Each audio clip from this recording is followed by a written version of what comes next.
Se você quer saber tudo sobre o câncer de mama, como prevenção, causas e tratamento, esse é o vídeo certo, porque o Dr. Alexandre Barra, mastologista, vai tirar todas as nossas dúvidas. Vem comigo!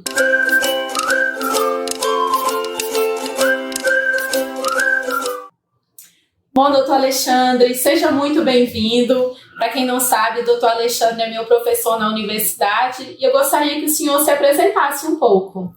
Oi, gente, é um prazer estar podendo participar aqui desta atividade com a Giselda, brilhante aluna nossa lá na universidade.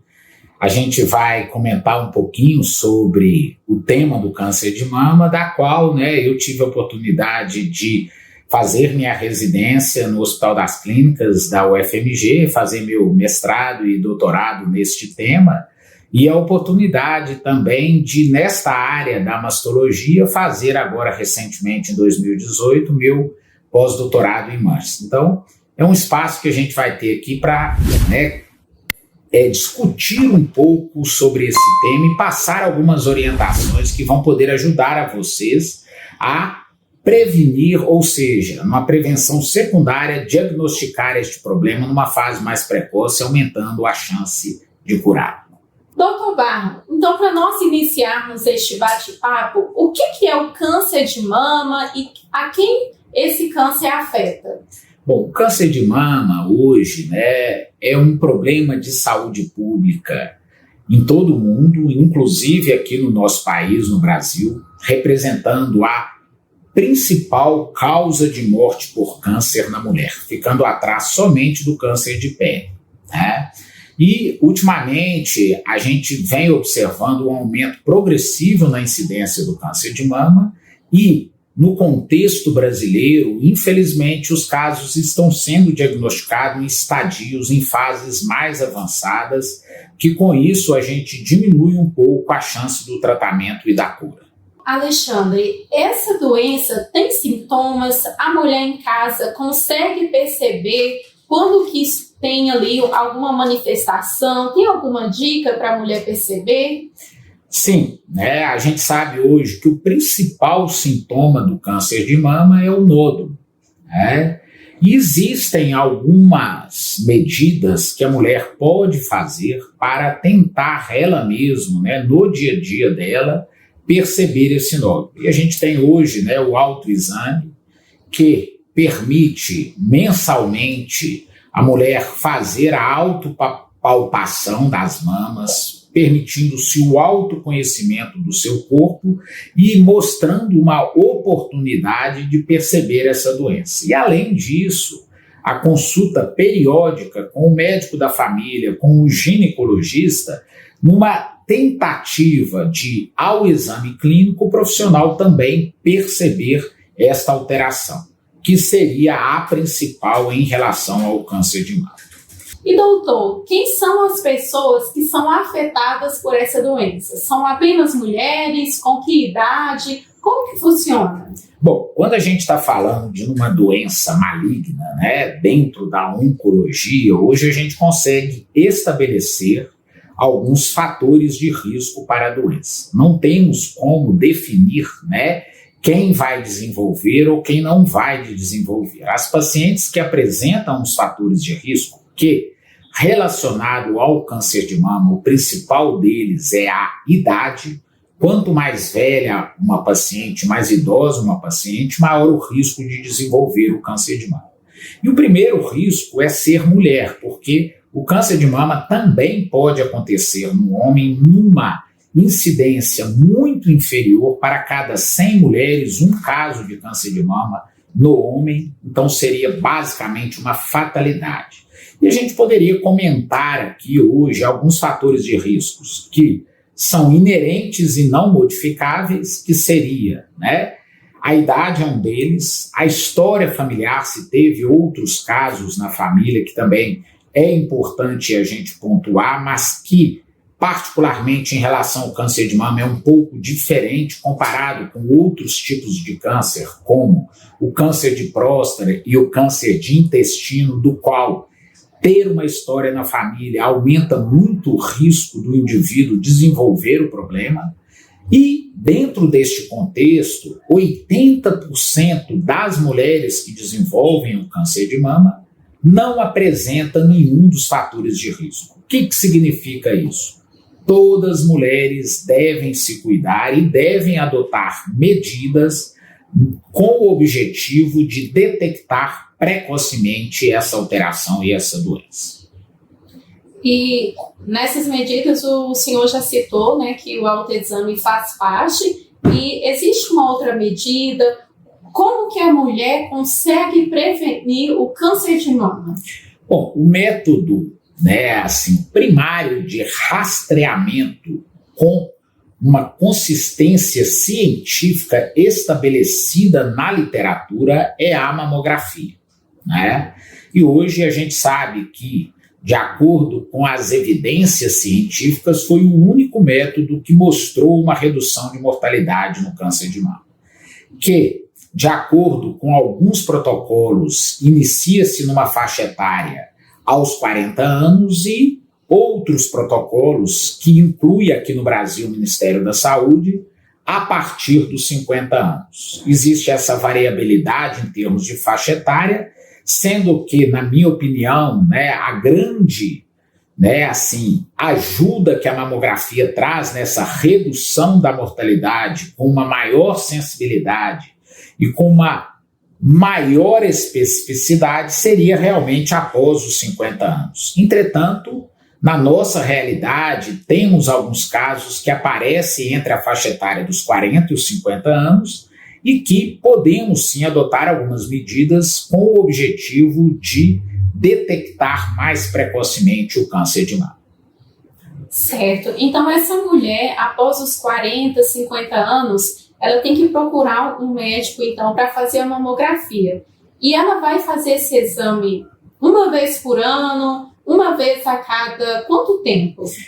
Inclusive, para solicitar a mamografia dentro do protocolo de rastreamento na nossa realidade brasileira, não é necessário a consulta com o médico. Se ela preencher os critérios da idade, num posto, numa unidade básica de saúde, qualquer membro da assistência da unidade pode solicitar esta mamografia uma forma de rastreamento.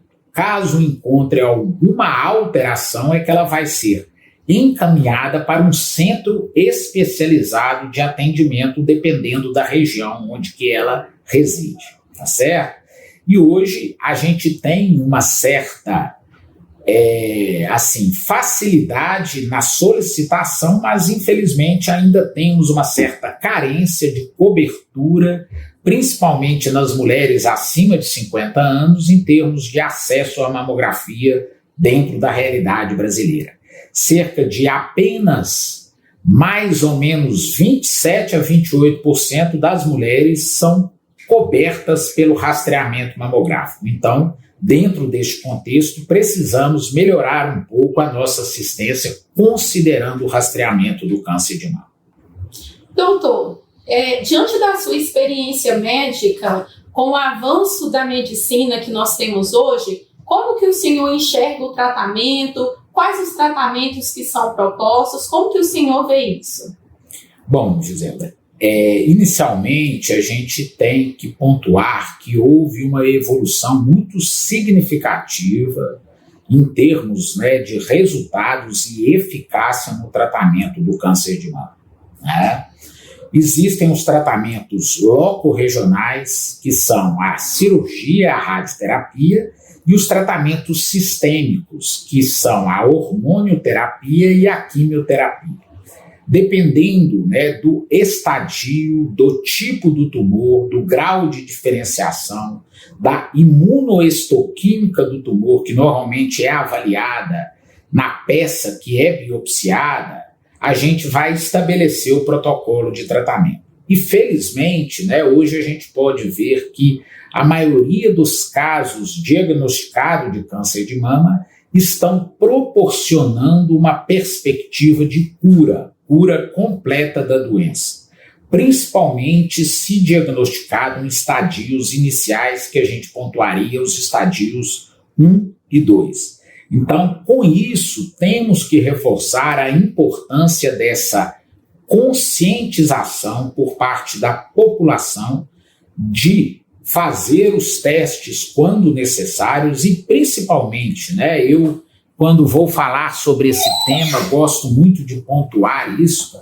ter um estilo de vida satisfatório. Hoje sabemos que o sedentarismo, a obesidade e o alcoolismo são considerados fatores de risco modificáveis para o câncer de mama muito importantes. Então, normalmente, a gente tem esse hábito, não somente na consulta na unidade básica, na ginecologia, mas de orientar aos nossos pacientes a ter um bom estilo de vida. Que com isso, a gente, tendo a participação deles no processo da preservação da saúde, vamos ter resultados mais satisfatórios. Entendo. Doutor, então na sua experiência de vida, as mulheres que procuram ter uma alimentação mais saudável, cessar o tabagismo, fazer atividade física, essas mulheres então têm uma proteção maior contra o câncer de mama? Exatamente. Não somente contra o câncer de mama, mas também contra as doenças cardiovasculares, que são hoje a principal causa de mortalidade dentro da assistência da saúde hoje. Sabemos que ela supera em todo o mundo, inclusive aqui no Brasil, a principal causa de morte e mortalidade. Então, tendo este estilo de vida favorável, podemos beneficiar também na prevenção destas doenças, certo? E agora, para as mulheres que já diagnosticaram que estão com câncer de mama, mudar esse estilo de vida agora, ter uma alimentação mais saudável, fazer uma atividade física, conciliar com o tratamento, como que o senhor enxerga isso? Eu acho que isso é crucial, a gente procura hoje na nossa equipe multidisciplinar que temos, onde oferecemos esse tratamento atualmente aqui em Belo Horizonte, no IPSENG. Temos também, Gisele, da nossa disciplina eletiva lá em Ouro Preto, que fazemos atendimentos de mastologia.